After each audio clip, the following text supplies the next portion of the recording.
So I think the biggest reason is speed. Organizations are a tremendous pressure to adopt AI quickly because they don't want to fall behind the competitors. But when the speed becomes the priority, security and architecture often becomes the afterthought. AI is incredibly powerful, but it also introduces a new risk that traditional system didn't have. For an example, AI system connect to a multiple data sources, make autonomous decisions, and sometimes interact with the external systems. If these systems are not designed with the proper security and the controls, they can unintentionally expose the sensitive data or create the vulnerabilities. The irony is that AI itself is not insecure. The problem is how we deploy it. When the organizations treat AI as just another tool instead of critical system that needs a proper architecture, governance and monitoring, they create gaps.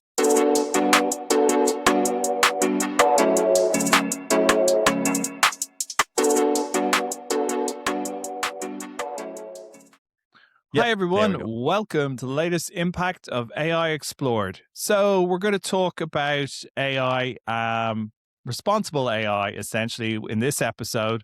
So, to get us kicked off, what we're seeing is organizations, they're spending millions on an AI, but yet some of them are literally leaving the front door wide open. So, AI is obviously a really smart tech, but why are we being so dumb when it comes to AI? Bhaskar, can you help me out with that? Yeah, sure. So I think the biggest reason is speed. Organizations are a tremendous pressure to adopt AI quickly because they don't want to fall behind the competitors. But when the speed becomes the priority, security and architecture often becomes the afterthought. AI is incredibly powerful, but it also introduces a new risk that traditional system didn't have. For an example, AI system connect to a multiple data sources, make autonomous decisions, and sometimes interact with the external systems. If these systems are not designed with the proper security and the controls, they can unintentionally expose the sensitive data or create the vulnerabilities. The irony is that AI itself is not insecure. The problem is how we deploy it. When the organizations treat AI as just another tool instead of critical system that needs a proper architecture, governance and monitoring, they create gaps. So the issue is not that AI makes us do dumb things. It's that we sometimes deploy a powerful technology without the discipline and responsibility that it requires. Excellent. Thanks, Bhaskar. So, as you heard, our guest is Bhaskar Sawant, and Bhaskar is a senior architect specializing in secure enterprise AI. So, just to kind of start out with a bit on your background, what drew you to kind of the security side of things? What drew me? Okay. That's kind of an open question, but let me try to find. So, I think one major reason that organizations are focused, my I can tell you my first exposure to the real AI enterprise system. My first real exposure to the AI was when the organization started using the machine learning to analyze the operational data and generate the predictions. I saw how AI could identify patterns and insight that traditional system could not. However, I also saw the complexity involved in deploying these systems securely and reliably. That's when I become more interested in architecture and secure aspect of AI systems. It becomes clear that building AI system requires not just model deployment, but strong infrastructure and governance and monitoring.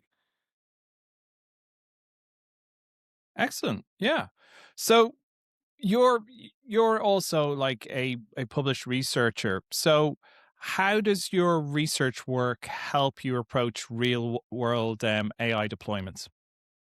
So research definitely helped me to stay ahead of the curve and understand the emerging risk and architectural patterns before they become mainstream. It gives me a deeper understanding of how AI system behaves, not just in theory, but in complex real-world environments.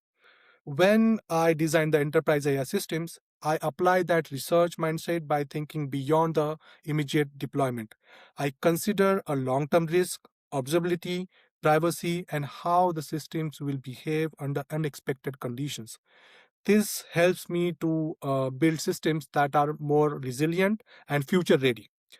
Being a part of IEEE also connects me with the global community of engineers and researchers, which helps me to learn from real world case studies and evolving best practices. That continuous learning directly improves how I approach the architecture and responsible AI deployment. And what does I mean? Is that for the listeners and for me? For what? So what does that mean? You said that the research and the group you are connected to helps you to understand it Yeah, in a actually, I'm broader also sense. Yeah, so I'm a part of. I'm a senior IEEE member. We have every month meetings where we meet all together. I'm also a part of OWASP group. Uh, just before our podcast, we had a meeting. That was our weekly call where we discuss how we can improve the AI. Right now, we are working on a document where we are standardizing the AI security patterns and everything. So I'm a part of that team. We discuss how we can improve the things with as far as the AI architecture is concerned. So in those meetings, we come together, we discuss about what are the existing technologies, what is coming up, and how we can improve things as far as the cybersecurity and artificial intelligence language. So a gathering of smart people. You can say that. So prior to us having the podcast, Bhaskar, myself, we both had a conversation, and we were talking about this whole thing of reality versus hype. Yeah. And my God, there's a lot of hype when it comes to AI. But what do you see as the single biggest disconnect between what vendors promise and what enterprises actually experience? I think the biggest disconnect is that vendors often present AI as a plug and play solution. But in reality, deploying AI in enterprise environment requires a significant architecture support. AI model doesn't operate in isolation. They depends on reliable data pipelines, secure infrastructure, and continuous monitoring. I can tell you about my own organization or many organization. I say underestimate the complexity of integrating the AI into the production systems. They focus on model itself, but overlook the surrounding ecosystem, such as the data quality, observability, and the governance. As a result, the AI may work well in a control environment, but when deployed in a production, it faces a real world challenges that weren't considered during the deployment. I believe the biggest overhyped aspect is expecting AI to solve every problem automatically. It's not going to happen. It's not a magic box. It will the AI work best when it applied well defined problems with good data and clean objectives. Without those, the results may be unreliable. Yeah. Yeah, So exactly. I yeah. think So that's it's about the base system itself being okay, but the ecosystem surrounding it being not well looked after. And when AI relies on that, it will tamper with the quality of the outcome. Yeah, the successful AI adoption requires the careful planning, data preparation, and ongoing management. All these aspects are Yeah. very important. You're never done You never with done. Yeah. AI. You're never Yes. done. Yes. so we talked about reality versus hype. Obviously, the other big thing is FOMO, which obviously is fear of missing out. And Mhm. what we're seeing is organizations, they're really rushing to implement AI. And Yeah. what are the kind of the red flags that you see that around that they're chasing hype rather than trying to solve an actual problem? Okay. Good question. One major red flag is when organizations start with the technology instead of a problem. We see that a lot. So if leadership says we need to use AI, that's it. But they cannot clarify or define the business outcome they want to achieve. That usually indicates hype-driven adoption. They just want to implement the AI. That's it. Another red flag is a lack of measurable success criteria. So something which you can't measure, you can't, you know, find the exact success. Without the clear metrics, it becomes difficult to evaluate whether the AI system is actually delivering the value. I also look at whether there is a plan for a long-term maintenance, monitoring, and governance. If those are missing, it often means the organization is focused on short-term excitement rather than sustainable implementation. Okay. So, how do you advise teams to evaluate an AI use case that's worth pursuing rather than just, the next shiny object? Yeah. I always advise teams to start with a business problem, not the technology. They should Yeah. clearly define what they are trying to improve, whether it's efficiency, prediction accuracy, or automation. Then they should evaluate whether AI provides a meaningful advantage over the traditional approaches.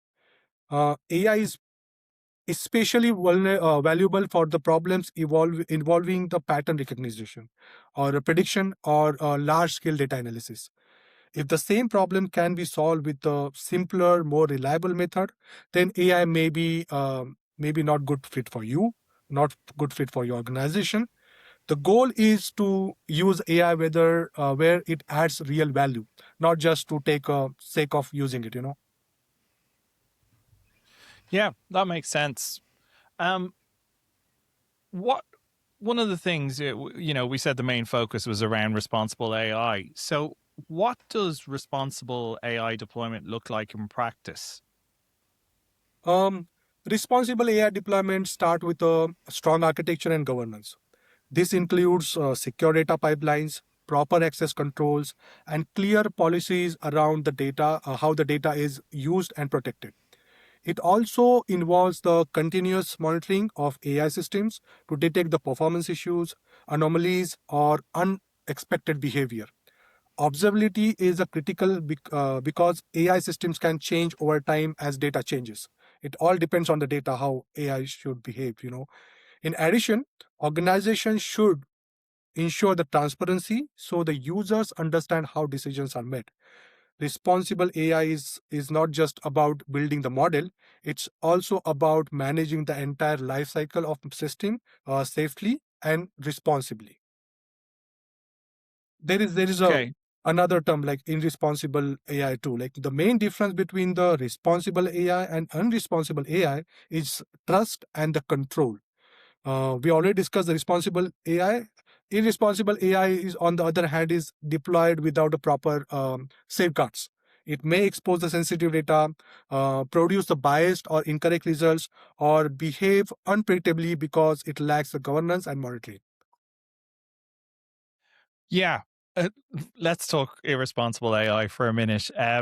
So our last podcast episode, we talked about OpenClaw, and OpenClaw, for people who are not aware, is a AI agent that has the ability to read, take action, Yeah.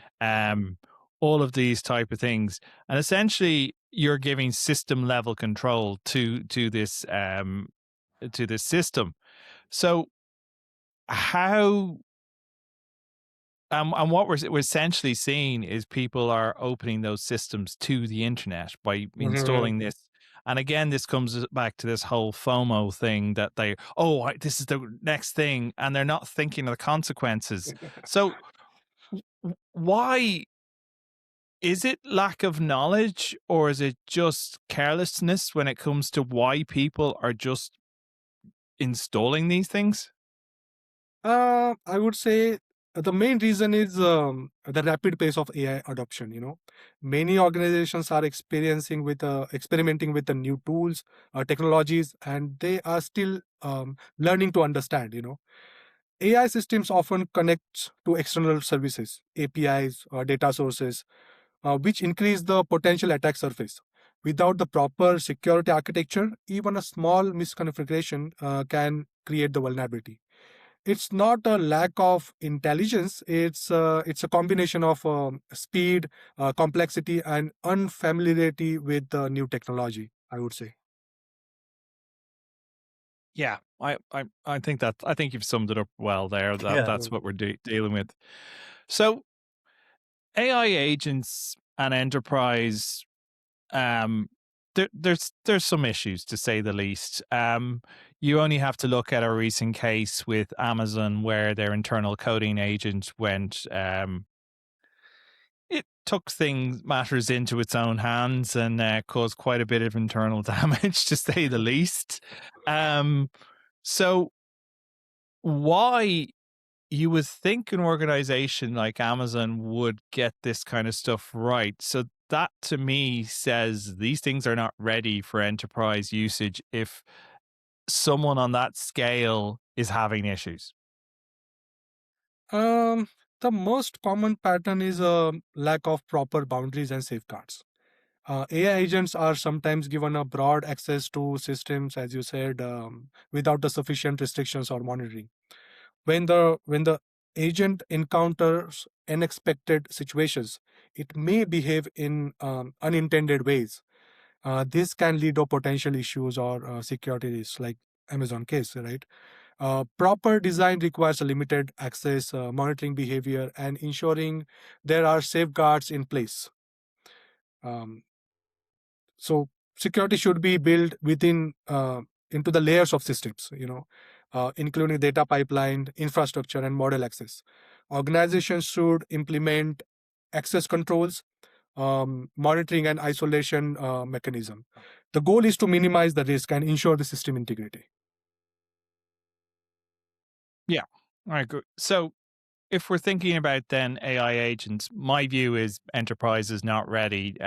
Is Would you agree with that, or do you think with the right security and guardrails it can work? Um, I believe there is a middle ground. AI agent can be unpredictable, but with a proper architecture and safeguard, they can be used safely. The key is to treat AI agent as a controlled components, not fully autonomous entities. They should operate within the defined boundaries and be continuously monitoring. With the right control, organizations can build benefit from AI agents with a minimum risk. Yeah, so it's all about getting as we said, the guardrails in place so that the Yep. agent knows how far it can go. Yep. And by Yep. leaving the boundaries a little wider, you can get into a problem you didn't know you had. Right. Yeah. Hmm. But it's an What? interesting segue because on the one hand, James, you say organizations are not quite ready for this stuff, and because we have heard of things going badly wrong, and hearing you say that, Bhaskar, I feel a part of the solution or part of the problem is giving it just too much headway. And Yeah. if we design it on the first thing should be what are the boundaries, and then we should start installing all the stuff instead of installing the stuff and then adding the boundaries later because Yeah. we forget that because it's working so nice and cool. Correct. Yeah. It should not be afterthought. We have to when we design the architecture, we have to implement that safeguards and boundaries. Yes. The I think a common mistake is focusing too much on the model and not enough on the system.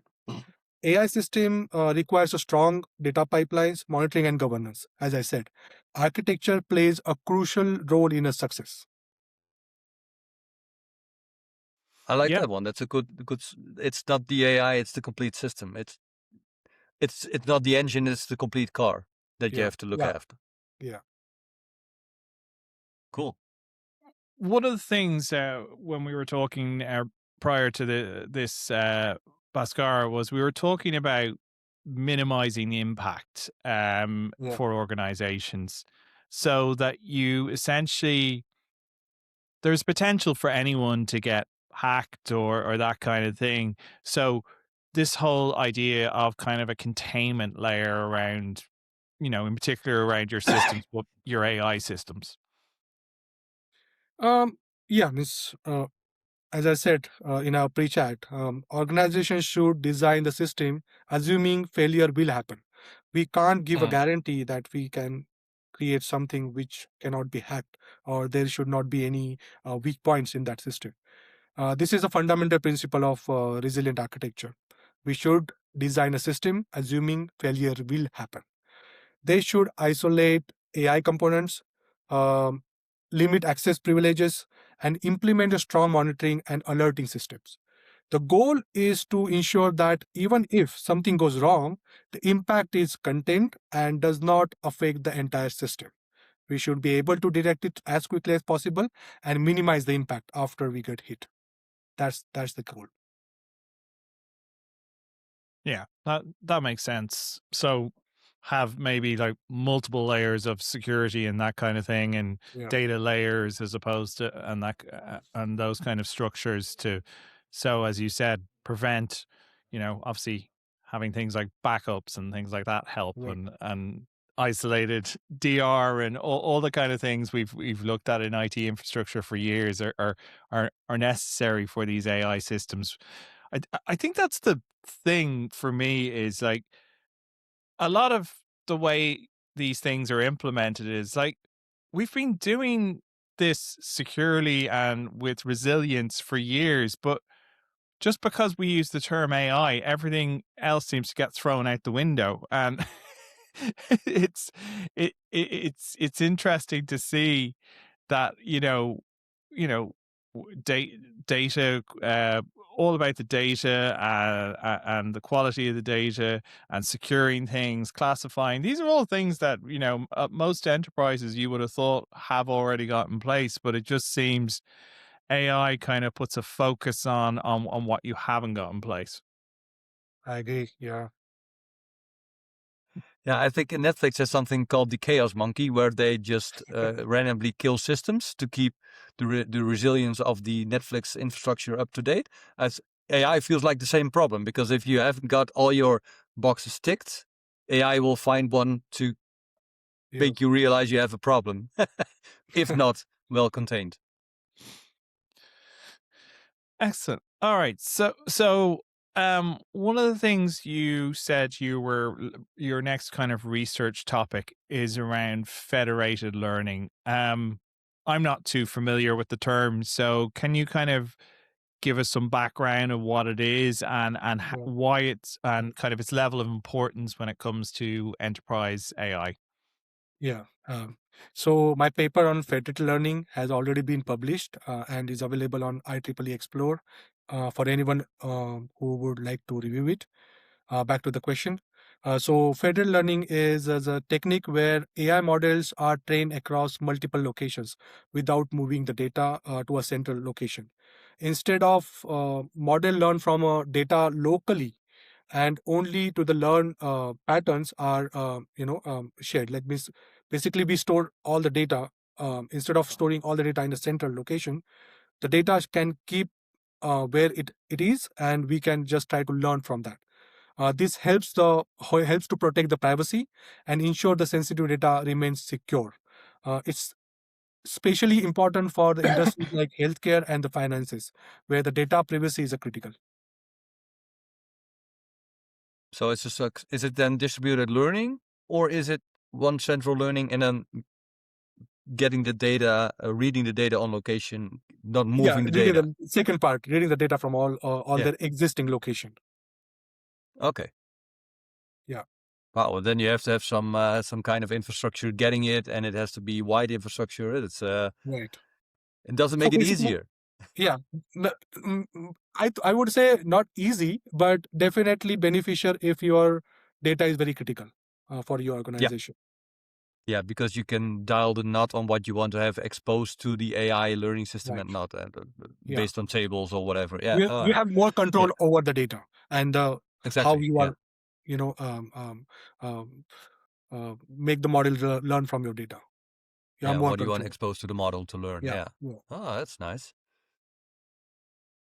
And is there any kind of specific problems you feel that federated learning solves that traditionalized centralized AI training doesn't?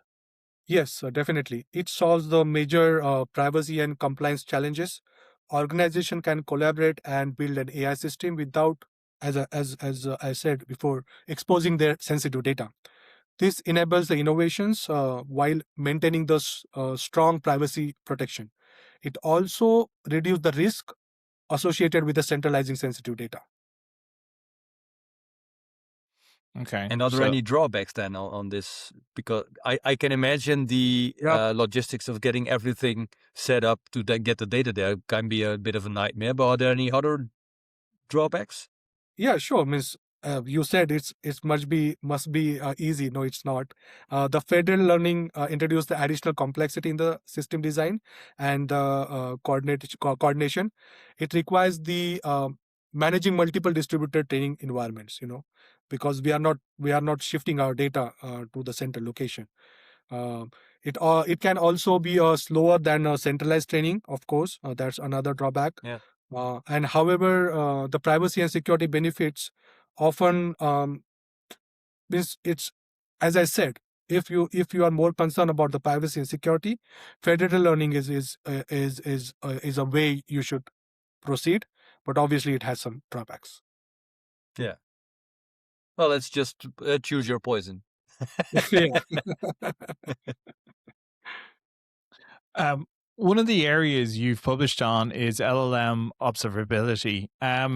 So what should enterprises actually be monitoring when they have LLMs running in production, and what do you feel the majority of them are missing? Enterprise should monitor the model performance, input and output patterns for sure, and system activity. They should detect anomalies, unexpected outputs, or performance degradation. Monitoring helps ensure the system behaves as expected. Observability is essential for maintaining the reliability and the trust. Um, and how does observability tie back into security and the responsible AI conversation? Observability provides the visibility into how AI system behaves in real time. This helps organization detect the potential risk, attacks, and system failure. Without observability, organization cannot effectively manage or secure their AI system. It is critical component of a responsible AI deployment. And obviously, with observability, you can build the trust on the model and the system. Okay. So the LLM observability is one of the key things for the future. Yep. Monitor the output of the system, and if Yep. anything changes, act accordingly. Yep. Well, that's Okay. that's already one big of a thing of advice we can give to our listeners. That's something you have to watch out for in the future. My advice Yeah. would be to Um. focus. Yep. Sorry. No. Here. Go Go ahead. ahead. Yeah. Sorry. I thought No, you were you already. saying for advice to enterprises. So if you were thinking about giving enterprises one piece of advice, for say an enterprise CTO, he's under pressure to do something with AI, what would that kind of key piece of advice be? Okay. My advice would be to focus on building the strong architecture and governance before deploying AI. AI is powerful, but it must be deployed responsibly with a proper security, monitoring, and controls. Organizations that focus on trust, reliability, and long term sustainability will see the most success with the AI. That's my advice. Focus on the Yeah. fundamentals like design, data, and architecture. Yeah. We've talked about that before, actually, about data and, like, if the quality of your data is not good, if it's not classified correctly, all of that kind of stuff. It goes back to the whole concept of garbage in, garbage out type thing, and Yeah. we've talked about it as a fundamental of implementing any AI system is get the data correct, get it classified, ensure that access controls are in place, as we've said before. You don't want someone typing in what is the CEO's salary and the AI gives them the result. These type of things, very Yeah. fundamental to where we are. And then obviously you then put in the guardrails that, that determine what the AI can do, and they have to be very strict. And one of the things, we mentioned there about data, but what we find is from a lot of our conversations is everyone's talking about AI agents. Yet, if you look at these organizations, the majority of them, they don't have all the processes documented. So, how can you give an AI agent a task when you don't actually have the process you're trying to automate documented? Because if you're just doing it from memory, you're likely to miss a step, and hence why the AI agent misses a step because you didn't document it. So everyone start documenting your processes if you want to Yep. implement agentic AI. And So make it uniform for everyone that's using it. So first make your we have done this at customers a few times where they say, no, the process is documented, and everybody's doing the process in its own way. But it's documented, it's just not followed. And then the results may vary. And so yeah, it kind of it feels like the whole chicken and egg, which comes first. Like, you want Yep. agentic AI, but you haven't actually documented your processes. And so everyone's trying to go from A to Z without, with the yeah, steps in between that are required. So that those are kind of some clear areas where I feel that people need to take some time and think about these things before they kind of implement their AI. absolutely. Yeah. All right. Thank you very much, everyone, for joining us today. Bhaskar, it has been an absolute pleasure to have you on. And Yeah, thanks we've for the really kind of insights. learned a bit more about kind of responsible AI and federated learning. So it's been really great to have you on. And we appreciate your time. And everyone, we will see you on the next episode.